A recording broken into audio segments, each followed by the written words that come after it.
amis, bienvenue sur Astrophilosophe. Alors ce mois-ci nous allons parler de la balance. Donc nous sommes au milieu de la roue du zodiaque. Donc depuis le mois de mars, je vous ai présenté le bélier qui existe, le taureau qui possède, le gémeaux qui pense, le lion, le cancer qui ressent, le lion qui aime, la vierge qui travaille, qui prend soin des autres et qui aime aider son entourage.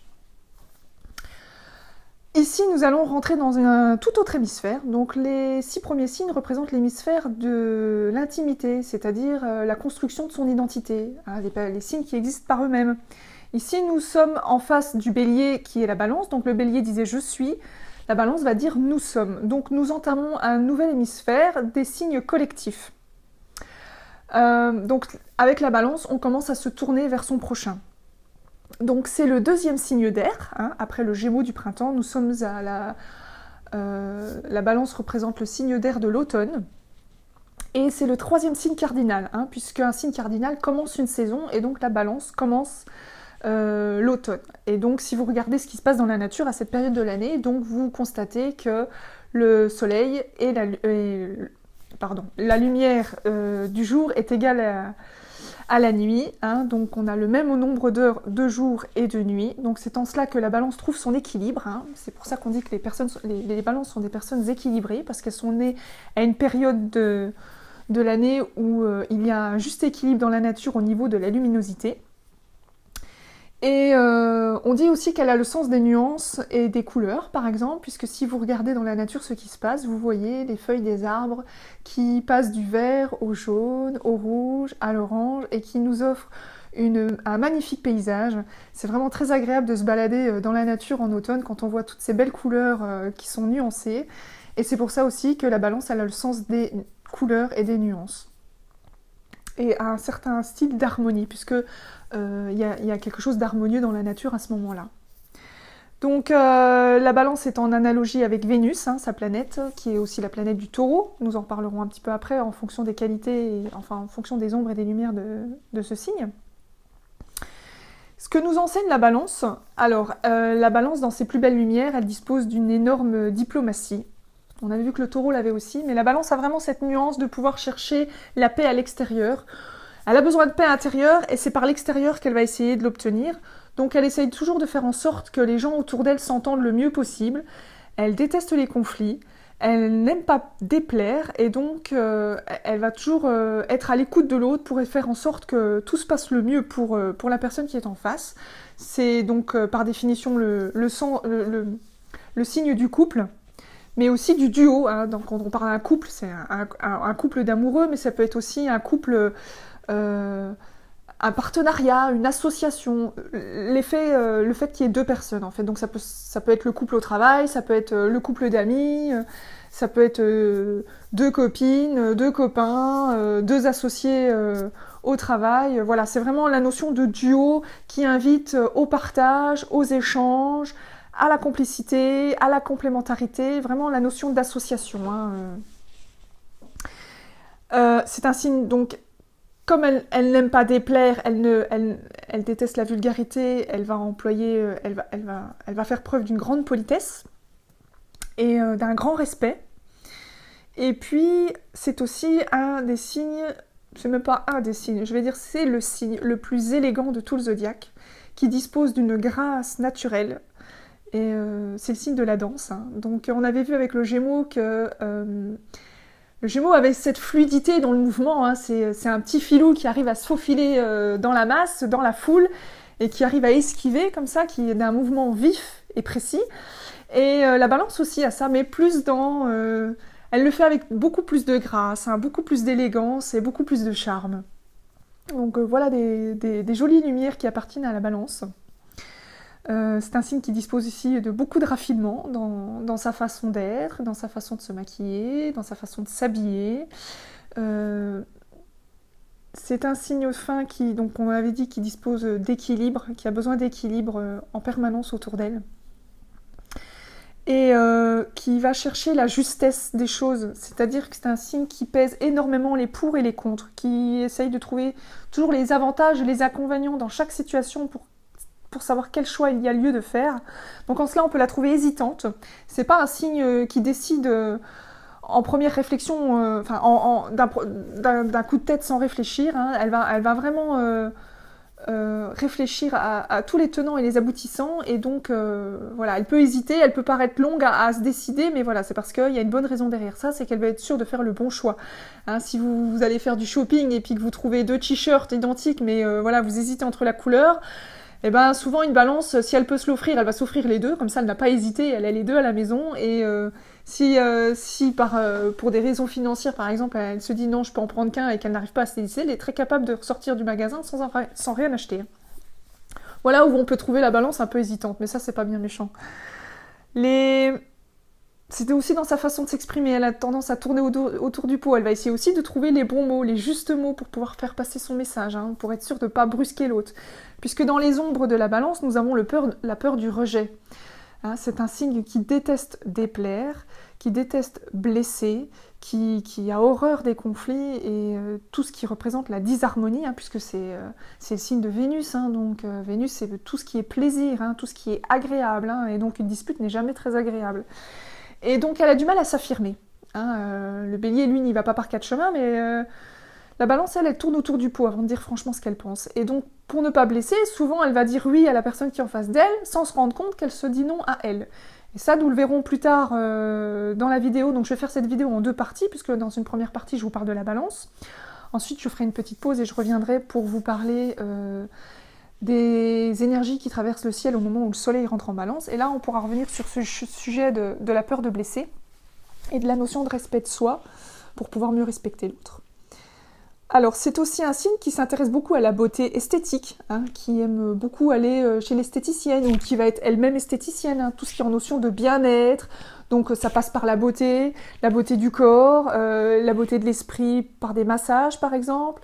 C'est aussi un signe qui s'intéresse au feng shui, tout ce qui est en rapport avec la décoration, donc la beauté aussi de la maison, l'agencement, comment la maison est agencée, avec des belles couleurs, des belles nuances, des meubles bien placés, en harmonie, pour vraiment faire circuler l'énergie du chi, comme on dit. Et c'est enfin un signe qui s'intéresse aux arts. Donc le premier art qui existe, c'est l'art de la danse. On dit toujours que la danse c'est le premier art, puisque c'est un signe c'est un art qui n'a pas besoin d'accessoires. Il nous faut juste notre corps pour danser. C'est en cela qu'on dit que c'est le premier art. Et donc la danse est vraiment raccordée à la balance grâce à sa grâce et à son élégance. Voilà pour parler un petit peu de la balance. Alors, je fais une petite pause et je vous retrouve dans quelques secondes pour vous parler des énergies du ciel au moment où le soleil rentre dans la balance. A tout de suite. Me revoilà. Alors, quelles sont les énergies qui traversent notre ciel au moment où le soleil rentre en balance? Alors, je vais commencer par les petits moins et après je continuerai avec les petits plus et ensuite je vous parlerai de Vénus, puisque voilà, Vénus c'est la planète de la balance, et donc nous parlerons de la position de Vénus. Mais d'abord les petits moins. Alors qu'est-ce que j'appelle des petits moins? Dans ce que j'ai vu dans la carte du ciel ce mois-ci, ce sont les 2 carrés que nous allons croiser entre le soleil qui est en balance et Saturne en Capricorne dans un premier temps. Donc ça va durer à peu près du début du soleil en balance jusqu'à la mi-temps, et puis au fur et à mesure que le soleil va s'éloigner du carré à Saturne, et bien en fait il va commencer sa formation de son carré à Pluton, puisque je vous rappelle que Saturne et Pluton sont tous les deux en Capricorne. Alors, pour ceux qui n'y connaissent absolument rien en astrologie, je vais vous faire un tout petit cours pour que vous compreniez. Donc qu'est-ce que c'est qu'un carré? C'est un angle de 90 degrés, ou 90 degrés pour mes amis belges, entre 2 planètes dans le ciel. Donc il faut savoir que voilà, la balance et le capricorne sont en carré l'un de l'autre, ils sont à 90 degrés l'un de l'autre, puisque la roue du zodiaque fait 360 degrés, répartis en 12 secteurs, 12 signes, et donc chaque signe représente 30 degrés. Donc si vous êtes à la balance et que vous comptez 90 degrés ou 90 degrés, vous arrivez au capricorne. Et donc ils font partie de la croix cardinale. Et donc ce sont 2 signes qui ont la même force, la même puissance, mais qui ne s'entendent pas ou qui ont des divergences d'opinion, parce qu'ils avancent tous les deux, mais dans un sens différent. et donc ils n'arrivent pas forcément toujours à se rejoindre. Mais on verra quand même que la Balance et le Capricorne ont quand même quelques points en commun. Donc Saturne est chez lui, en Capricorne, il y trouve son domicile, puisque Saturne représente une certaine maturité, une certaine sagesse, comment pourrais-je dire, une force de concentration, hein, c'est la planète de la réalité, hein, qui nous rappelle à nos devoirs, et qui nous offre toujours des leçons pour évoluer et pour grandir. Et donc le fait qu'il soit chez lui en Capricorne, il est dans toute sa puissance, hein, puisque le Capricorne est un signe qui invite à une certaine forme d'économie, hein, pour pouvoir durer sur le long terme. Donc c'est un signe très ancré dans la réalité, hein, c'est un signe de terre, et la Balance, elle, est un signe d'air qui a besoin d'échange. Donc qu'est-ce qu'ils ont en différence ? C'est que la Balance, elle fonctionne en mode duo, comme on vient d'en parler, donc elle pense à deux, elle veut elle veut affronter la vie à deux, alors que le Capricorne, bien qu'il soit dans l'hémisphère du collectif, est plus dans une notion solitaire. Il est plus dans la solitude et dans l'isolement, puisque vu qu'il est né en hiver et qu'il sait qu'il ne doit compter que sur lui-même, lui, il va avoir tendance à vouloir résoudre les problèmes par lui-même. Hein. Il va préférer se retirer. Donc on peut rencontrer une première tension au niveau soit du couple ou au niveau du travail, puisque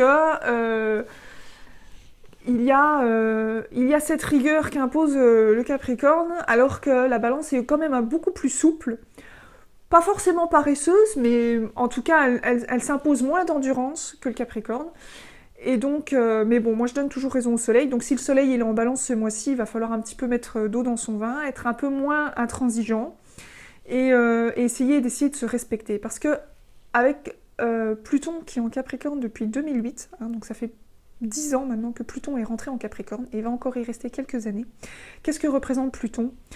Pluton, c'est la planète des remises en question, c'est la planète du Scorpion, c'est la planète des transformations et des mutations.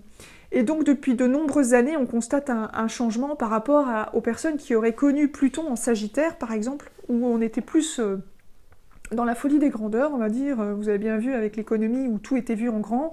Depuis que Pluton est rentré en Capricorne, d'ailleurs ça s'est passé plus ou moins au moment de la crise, tout a été revu à la baisse. Hein, et on s'est dit, bon, fini le gaspillage, maintenant on revient à la réalité, et il faut faire en sorte que les choses durent le plus longtemps possible. Hein, donc il y a cette rigueur et cette intransigeance qui a débarqué déjà avec Pluton il y a 10 ans, et qui s'est fortement accentuée depuis le mois de décembre, depuis que Saturne est rentré aussi en Capricorne, et qui est chez lui.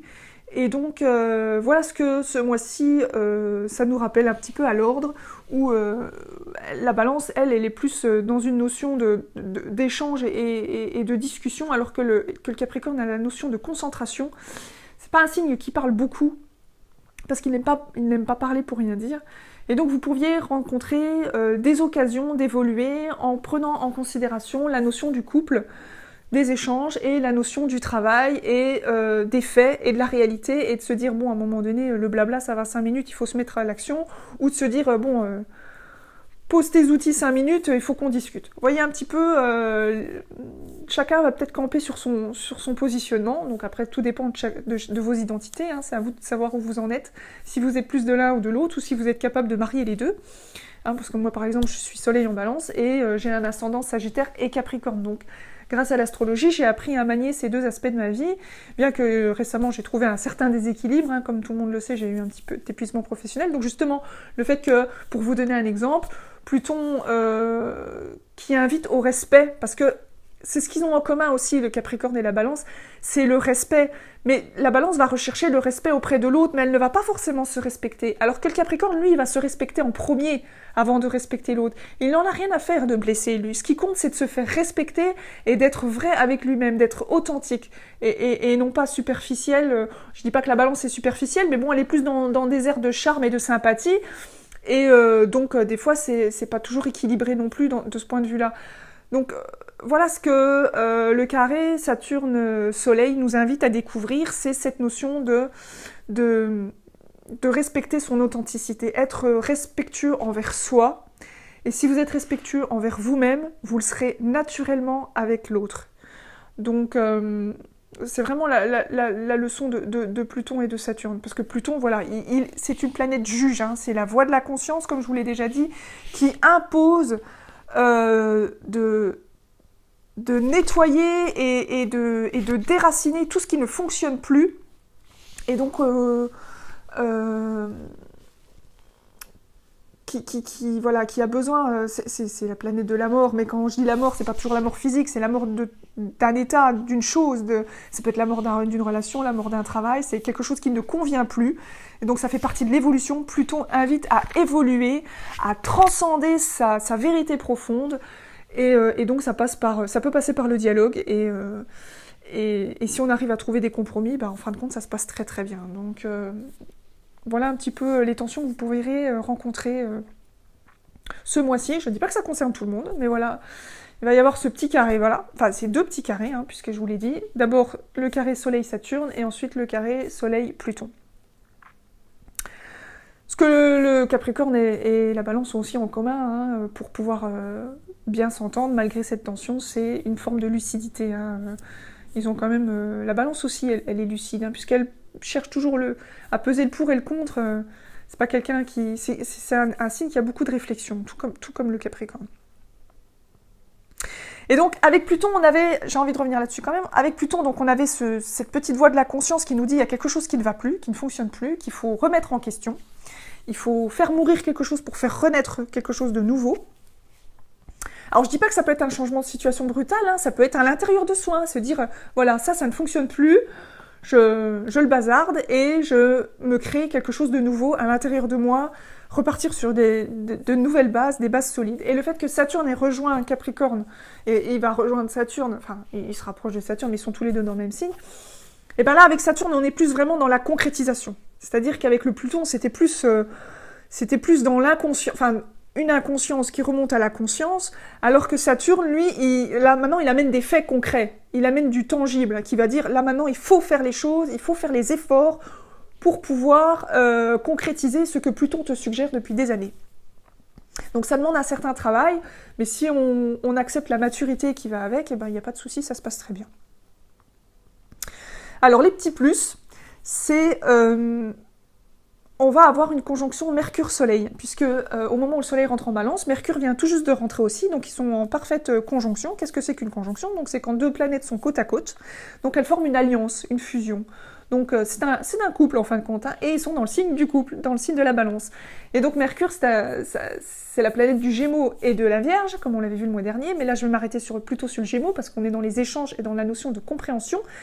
Et vu que la Balance est un signe d'air aussi, donc ça crée une très bonne harmonie. Donc justement, ça va aider, ce couple Soleil-Mercure en Balance va fortement nous aider pour pouvoir résoudre les tensions que vous pourriez rencontrer avec les carrés de Saturne et de Pluton. Donc voilà pourquoi j'ai voulu commencer par le mois, pour pouvoir un peu terminer avec le plus, hein, avec des solutions à la clé. Donc trouver le dialogue, trouver une harmonie d'échange, être authentique, ne pas avoir peur de dire ce qu'on pense, ne pas avoir peur de dire sa vérité. Après, il faut trouver une certaine forme de diplomatie, mais grâce à Mercure en Balance, il ne devrait pas y avoir de soucis, vous devriez trouver votre compte. Sinon, moi, je vous invite à découvrir un livre que j'ai découvert il y a de nombreuses années, qui s'appelle « Cessez d'être gentil, soyez vrai », qui explique tous les principes de la relation et de la communication non violente, puisque c'est ça aussi, j'en ai pas parlé au début de la vidéo, mais la balance, c'est la communication non violente. Et donc, ce livre offre de merveilleuses clés pour pouvoir un petit peu comprendre entre l'esprit et le cœur et comment allier ces deux paramètres. Et alors, donc, ça va permettre, cette conjonction va permettre de mettre de la douceur dans les messages, sans violence. Et on a aussi le soutien de Mars, qui est revenu en Verseau, hein, comme je vous en avais déjà parlé. Donc, c'est le 3e signe d'air. Et donc, là, voilà, on va être en action aussi pour pouvoir... comment dire,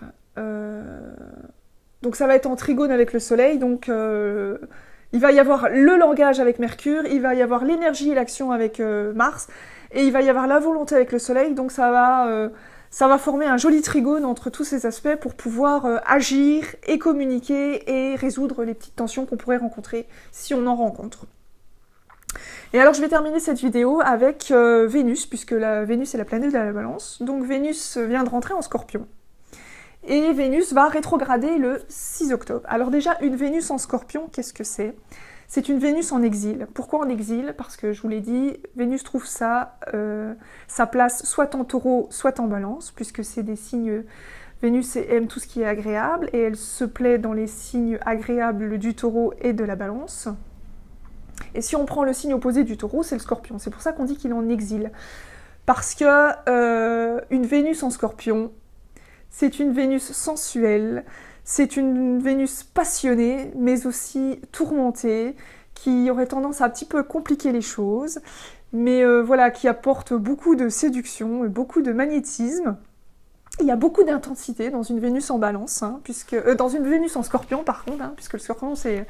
Appelons un chat, le Scorpion c'est le signe de la sexualité, et donc on pourrait rencontrer une Vénus en Scorpion ce mois-ci assez torride, profitez-en, c'est la période, sans tabou. Voilà, si on veut trouver des aspects positifs, il n'y a pas de souci, on peut vivre avec une Vénus en Scorpion. Moi je suis moi-même Vénus en Scorpion et j'ai survécu à ma vie, hein, donc... Et c'est aussi malheureusement parfois, quand on n'a pas encore identifié cette Vénus en Scorpion, sans le savoir, c'est une Vénus possessive, exclusive, sans concession. Et donc, faites attention ce mois-ci de ne pas tomber dans les travers de cette position. Voilà, amenez le charme de la Balance... sous la couette si vous voulez, mais avec les effets du Scorpion. Et alors ce qui va se passer d'important, c'est que Vénus va rétrograder à partir du 6 octobre. Donc quand Vénus rétrograde, c'est comme toutes les planètes rétrogrades. On parle souvent de Mercure qui rétrograde, parce que voilà, quand Mercure rétrograde, on demande de réfléchir, il y a les courriers qui sont bloqués. Une Vénus rétrograde, on réfléchit sur tout ce qui est sentimental, tout ce qui est amour. Donc on revient en arrière, on réfléchit un petit peu à sa façon d'aimer, à sa façon d'exprimer son amour.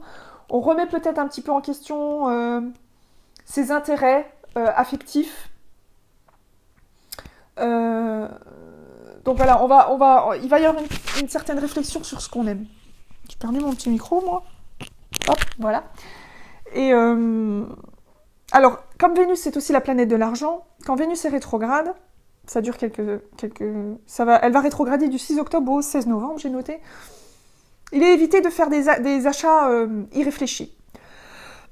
Pardon. Si vous pouvez reporter certains achats importants, c'est mieux parce que des fois on peut acheter quelque chose et se dire mince, finalement c'est pas ça que je voulais. On peut s'en rendre compte après, quand Vénus revient en direct. Donc on dit aussi que c'est pas une bonne période pour s'engager dans une nouvelle relation. Hein, puisque voilà, on n'est pas dans une Vénus directe qui coule de source. Donc c'est plutôt une Vénus qui est en mode réflexion et introspection. Donc, mais voilà, c'est un bon moment aussi pour être sûr de pas faire le ménage, mais voilà, de revenir à son intériorité pour savoir au niveau de ses amours comment on ressent les choses. Surtout avec une Vénus en Scorpion qui impose la vérité. Le Scorpion, c'est le signe de la vérité. Donc voilà, je vois que je suis déjà à 15 minutes et puis... j'ai pas envie que ça dure trop longtemps et j'ai pas envie que la vidéo elle coupe avant que j'ai terminé, donc je vais m'arrêter là. J'espère que cette petite vidéo vous a plu. Je vous rappelle que vous pouvez me retrouver sur la page Astrophilosophe sur Facebook. Je vous donne rendez-vous très bientôt pour le live. Voilà, vous trouverez les infos sur Facebook quand j'aurai décidé de la date. Et puis, ceux qui habitent dans ma région, n'hésitez pas, si les initiations astrologiques vous intéressent, allez voir sur mon site www.astrophilosophe.fr et je serai ravie de venir animer des soirées astro chez vous, si vous habitez dans le nord de la Lorraine ou le sud de la Belgique. En attendant, je vous embrasse, je vous dis au mois prochain pour vous parler du soleil en Scorpion. À très bientôt et prenez soin de vous. Gros bisous.